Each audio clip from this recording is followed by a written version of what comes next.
to begin with the topic that I want to grab the topic by its horns, and that is the question about Chalta de Geula, what I personally think about that, and what the ramifications of that are in terms of is the state religiously significant or not, and what type of state do we want to have. The whole discussion around that Chalta de Geula, I believe, is very unfortunate. And it's unfortunate because it stresses divine activity as opposed to human responsibility.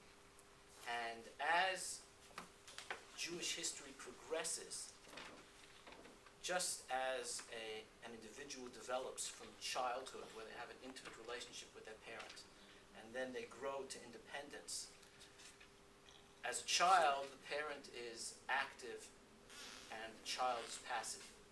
The child comes to rely on the parent being there. And as we grow, there's a separation, a natural separation, that occurs between the parent and the child, which on the one hand is sad, but that is growing up and that's maturity. And we have come throughout history to rely more upon ourselves. And whenever there is a transition from one stage to another stage, you will always find reactionaries. Those that didn't want to go into Eretz Yisrael because the desert was this ideal reality. Those in Bayit Sheni who hearkened back to Bayit Rishon, the Tzdokim, the cult of the priesthood and believing in prophecy as opposed to Talmidei Chachamim. The Kanaim at the end of Bayit Sheni.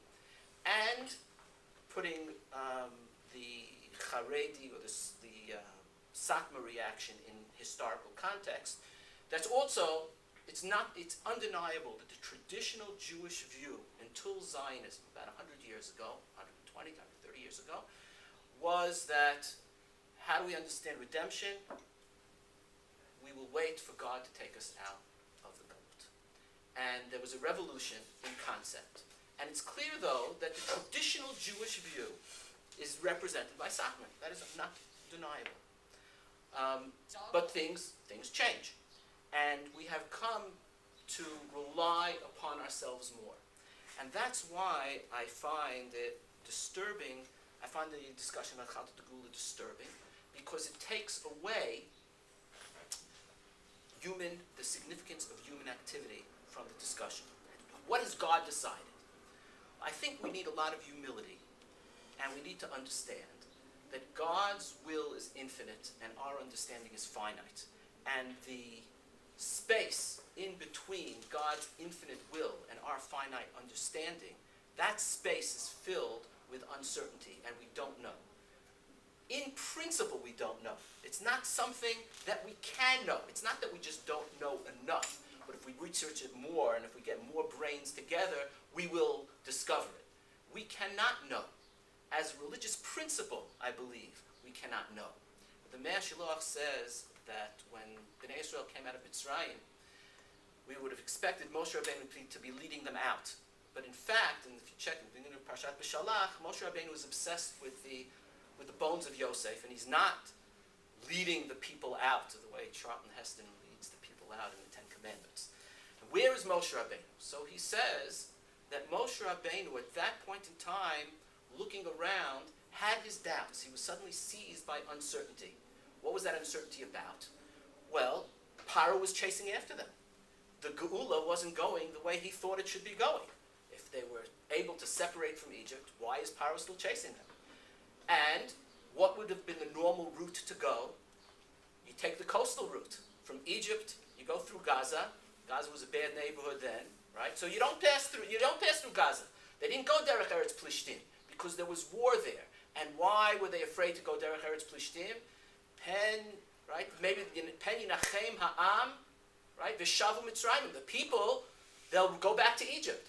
So Moshe Rabbeinu was looking at this and saying, wait, we're not going the way we should be going because there's a fear that people go back to Egypt. And the Egyptians are in hot pursuit and the people are panicking. So maybe I misunderstood something. This is Moshe Rabbeinu. After Aseret HaMakot, after God speaking to him, somehow Moshe Rabbeinu is not 100% sure. And his obsession is with Atzmot Yosef. Let me at least get this right. And that just gets into the symbolism of what Yosef symbolizes. But we have to have, first and foremost, humility in talking about what did God decide. We don't know, and we can't know. And even though it's tempting to say, Hodul Hashem Ki Tov, and for the nace of the establishment of the State of Israel, we certainly have to do that. But the emotional reaction represented by what you said, what Druckmann said, I think we have to hold on to it, but it needs reflection.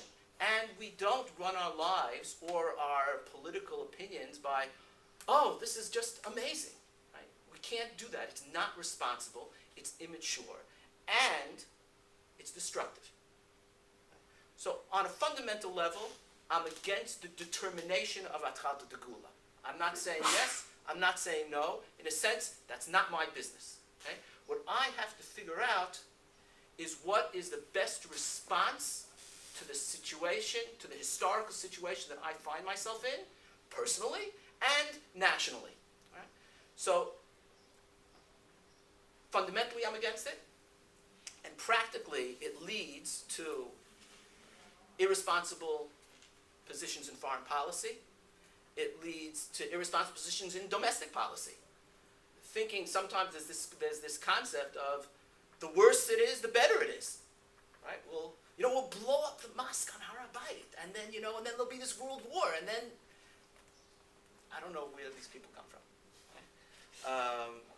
I really don't know where they come from. Okay? But it's an extreme position. But to a lesser degree, there are a disturbing amount of people that believe this, and it leads to irresponsible foreign policy, and it leads to irresponsible domestic policy. Go think about the prohibition so-called prohibition to rent out apartments to Arabs and things like that, where seeing the state in a messianic context leads you to this idea that this is the state. It's the redemption of the Jewish people, right? What happened to the idea of a state with citizens in it, in which the Jews are majority and have a right and a responsibility to express their culture within the context of a modern state, which has minorities, and how do we deal with that? No, this has to do with Mashiach coming. Right? So therefore, it leads to this, I would say, almost. It's almost, racist. Well, it's certainly racist, but it leads to these hallucinations of what the Jewish state is about. It also leads to an inability to see the flaws in the Jewish state. If this is Mashiach or Atchalta Degula or something like that, so you overlook the flaws. It doesn't matter all the details. Don't bother me with details, right? If as long the Mashiach. Let's put it this way, the train of Geula has left the station, right? And the attitude that you will find is you can either be on the train or you're a dog barking on the platform, right? You can be left behind or you can be on the train to Geula, right? So this presumptuous approach, right, I find to be very disturbing and very simplistic and very dangerous. In order to have a rational discussion about what the state is about, we have to let go of the whole messianic dimension, because then it becomes too big and too amazing to deal with, because the Mashiach coming is not just about the redemption of the Jewish people and political independence. It's about fixing the cosmos. That's, let's just talk about let's try to make the state okay, and then worry about, Jupiter, right? And then worry about the cosmos, right? So then you have questions like, what is the role of halakha and Jewish law in this state? Hopefully I'll have a chance to address that. What system of government do we want? Does halakha mandate any system of government? I'll just finish with this. In the Shulchan Aruch, there's much, much more written about what happens if a milchik spoon falls into a fleshik pot than democracy or monarchy. or theocracy. So we have a tradition of psak in certain areas, and this is addressing to what Rav Yoni was talking about, but there is no tradition of psak in terms of Hilchot Medina. There isn't. So we just have to keep that in mind in terms of the halachic process and how we view the state. I hope I have a chance to address some of these questions.